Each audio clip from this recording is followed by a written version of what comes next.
ಸ್ನೇಹಿತರೆ ಎಲ್ಲರಿಗೂ ನಮಸ್ತೆ. ಇವತ್ತು ಒಂದು ಒಳ್ಳೆ ಟಾಪಿಕ್ ಮೇಲೆ ಒಂದು ವಿಡಿಯೋ ಮಾಡ್ತಾ ಇದ್ದೀನಿ. ಭಾರತ ದೇಶದಲ್ಲಿ ಅತಿ ಹೆಚ್ಚು ಮಾಂಸ ತಿನ್ನುವ ಅಂದರೆ ನಾನ್ ವೆಜ್ ಪ್ರಿಯರು ಯಾವ ರಾಜ್ಯದಲ್ಲಿ ಇದ್ದಾರೆ ಎಂಬುವ ಒಂದು ಟಾಪಿಕ್ ಮಾಡ್ತಾ ಇದ್ದೀನಿ ಸ್ನೇಹಿತರೆ. ಭಾರತವು ವಿವಿಧ ಭಾಷೆಗಳು ಪಕ್ಕಾ ಪದ್ಧತಿಯ ದೇಶ, ಅದು ಎಲ್ಲರಿಗೂ ಗೊತ್ತಿರೋ ವಿಚಾರ. ಬಟ್ಟೆ, ಧರ್ಮ ಮತ್ತು ಸಂಸ್ಕೃತಿ ಹೊಂದಿರುವ ವೈವಿಧ್ಯಮಯ ಜನರಿಗೆ ಅತ್ಯುತ್ತಮ ನೆಲೆಯಾಗಿದೆ.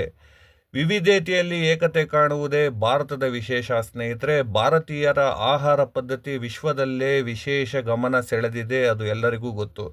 ಊಟಕ್ಕೆ ಘಮಘಮ ಮತ್ತು ಬಾಯಿ ರುಚಿ ನೀಡುವ ಮಸಾಲೆಗಳು ತರವೇ ನಮ್ಮ ಭಾರತ ಅನ್ನುವುದೇ ವಿಶೇಷವಾಗಿ ಹೇಳಬೇಕಿಲ್ಲ. ಇಲ್ಲಿದೆ ಒಂದೊಂದು ಖಾದ್ಯದ್ದು ಒಂದೊಂದು ಇತಿಹಾಸವಿದೆ ಸ್ನೇಹಿತರೆ. ನಮ್ಮ ಭಾರತದಲ್ಲಿ ಎರಡು ರೀತಿಯ ಆಹಾರ ಪ್ರಿಯರಿದ್ದಾರೆ, ಒಂದು ಸಸ್ಯಾಹಾರಿ, ಇನ್ನೊಂದು ಮಾಂಸಾಹಾರಿ. ನೀವು ಯಾವುದು ಸಸ್ಯಾಹಾರಿನ ಮಾಂಸಾಹಾರಿನ ಕಾಮೆಂಟ್ ಮಾಡಿ ತಿಳಿಸಿ.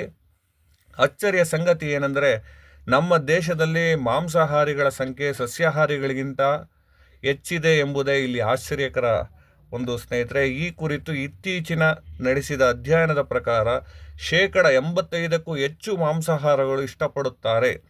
ಅಂದರೆ ಸ್ನೇಹಿತರೆ 85% ದೇಶದ ಒಂದು ನಾಗರಿಕರಲ್ಲಿ 85% ಜನ ಮಾಂಸಾಹಾರದ ಊಟವನ್ನು ಇಷ್ಟಪಡ್ತಾರೆ ಸ್ನೇಹಿತರೆ. ಹಾಗಾದರೆ ಅತಿ ಹೆಚ್ಚು ಮಾಂಸಾಹಾರ ಸೇವಿಸುವ ರಾಜ್ಯ ಯಾವುದು ಅಂದರೆ ಅದು ಯಾವುದು ಗೊತ್ತಾ ಸ್ನೇಹಿತರೆ? ನಿಮಗೆ ಗೊತ್ತಿದ್ರೆ ಕಾಮೆಂಟ್ ಮಾಡಿ ತಿಳಿಸಿ. ಬೇರೆ ಯಾವುದೂ ಅಲ್ಲ, ಅದು ನಮ್ಮ ದೇಶದ ನಾಗಾಲ್ಯಾಂಡ್ ರಾಜ್ಯ.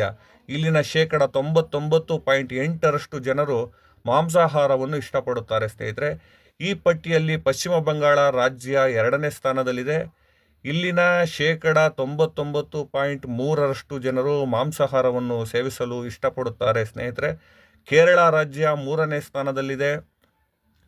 ಇಲ್ಲಿನ 99.1% ಜನರು ಮಾಂಸಾಹಾರ ಸೇವಿಸುತ್ತಾರೆ. ಆಂಧ್ರ ಪ್ರದೇಶ 4ನೇ ಸ್ಥಾನದಲ್ಲಿದ್ದು 98.25% ಜನರು ಮಾಂಸಾಹಾರ ತಿನ್ನುತ್ತಾರೆ. ಈ ಪಟ್ಟಿಯಲ್ಲಿ ತಮಿಳುನಾಡು 6ನೇ ಸ್ಥಾನದಲ್ಲಿದೆ ಸ್ನೇಹಿತರೆ. 97.65% ಜನರು ಮಾಂಸಾಹಾರ ಇಷ್ಟಪಡುತ್ತಾರೆ.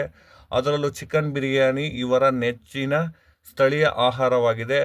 ಒಡಿಶಾ 7ನೇ ಸ್ಥಾನದಲ್ಲಿದೆ. ಅದರ ಜನಸಂಖ್ಯೆಯ ಸರಿಸುಮಾರು 97.35% ಜನರು ಮಾಂಸಾಹಾರಕ್ಕೆ ಆದ್ಯತೆ ನೀಡುತ್ತಾರೆ ಸ್ನೇಹಿತರೆ. ಕರ್ನಾಟಕದ ಮಾಹಿತಿ ತಿಳಿದು ಬಂದಿಲ್ಲ, ಮುಂದಿನ ವಿಡಿಯೋದಲ್ಲಿ ಕರ್ನಾಟಕದ ಮಾಹಿತಿನ ತಿಳಿಸ್ತೀನಿ ಸ್ನೇಹಿತರೆ.